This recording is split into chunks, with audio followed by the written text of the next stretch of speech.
you bridged the worlds of racing, as we were talking about, all these different varieties. Did you ever turn down an offer to drive because of, I don't think I would, like that one, or was it always just the quality? Not really, because pretty much if you look back, I never did rallying, for instance, because I think you have to, something like that, you have to really devote a lot of time because of pre-runs and so on and so forth. Sure. But for the rest of it, I pretty much covered the spectrum of what I actually was interested in.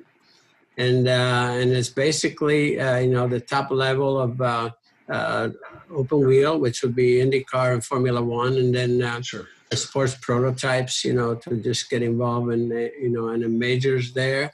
And then stock cars, again, I did USAC stock cars. I started in stock cars, just sportsman stock cars here in Nazareth. But it was USAC stock cars, which actually were the same as NASCAR, same basic schedule. I did quite a bit of that. And then in some of NASCAR, a few of those.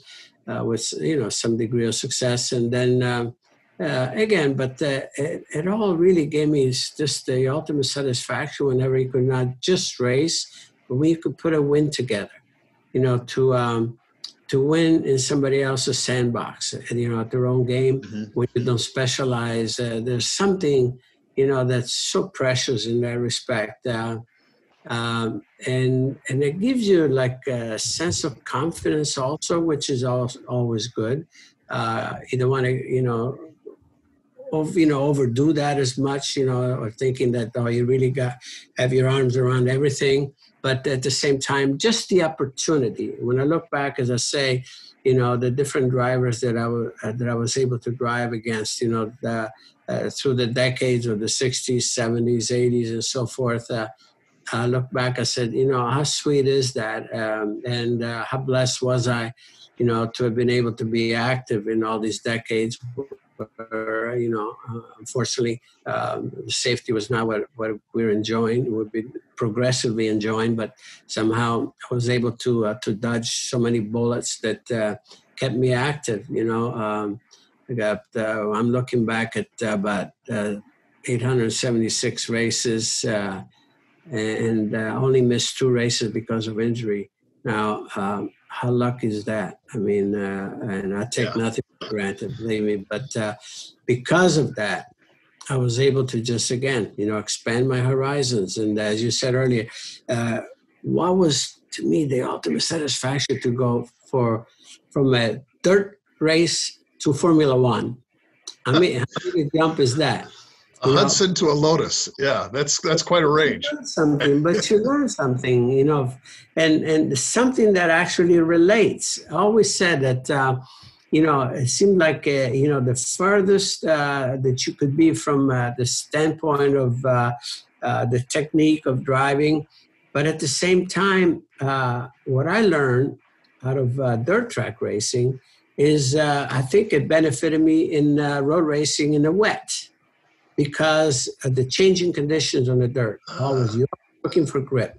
You always go like you stick in probably the different line every couple of laps and so forth, and that's what you do on a wet race.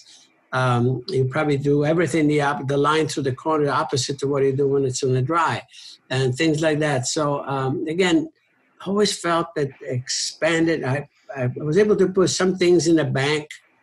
Only because I've had that opportunity, you see, to just try something so different. And I said, this applies to that. That applies to that. And let's face it, all of that ultimately benefited me in some ways. No question. I think from a fan's perspective, that was important. The opportunity to do that seems to be impossible today with insurance and sponsorship responsibilities and agreents. Do you feel that way? Let me say something about that. Please. Because I had the same issues. I mean, every contract I had, I was forbidden to do anything else was in the stock cars. Well, I mean, it was in the, because your main contract is always with one series. You know, you cannot have 17 other contracts because there's going to be conflicts of interest and all that. You know, I negotiated my own racing contracts for a specific reason, because I never really, when it came down to, oh, you can't do this, you can't do that, I just let it go, because I figure I'm going to do it anyway, you know. So, and I always say, and I hear this from drivers, you know, many times, even today, well, I can't do that because, you know, my contract doesn't say. Well, I had the same contracts. And I remember, I can give you an example, for instance, just one of many. I was testing in Silverstone when I was doing my Formula One. I had absolute contract with Colin Chapman, Lotus.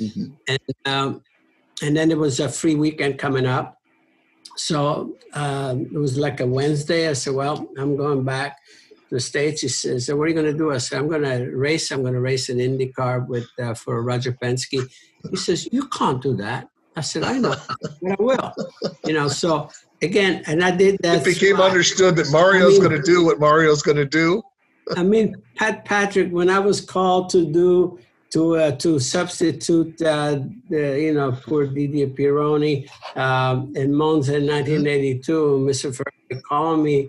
I said, okay, of course I will do it. And then, and Pat Patrick says, you can't do that. He says, you know, I have a contract to do that. I said, I know. I said, but I will. You know, it was that type of thing. So you have to probably be in that position, be able to say that. But you have to be obviously mindful of potential conflicts of interest with sponsors. That for sure. I could not have gone to another team that had, for instance, at the time when I had a Firestone contract that had Goodyear tires or something like that. You know, so I had to be mindful of some of that. But a lot of it fell in place anyway. You know, so. But again. You could hide behind that contract, or you could say, well, you know what, there's no one should be able to control my destiny in my career. That's all I can say. And I always said, no one could ever buy my contract totally, you know, to buy me totally. So that was my position, and I would do it again.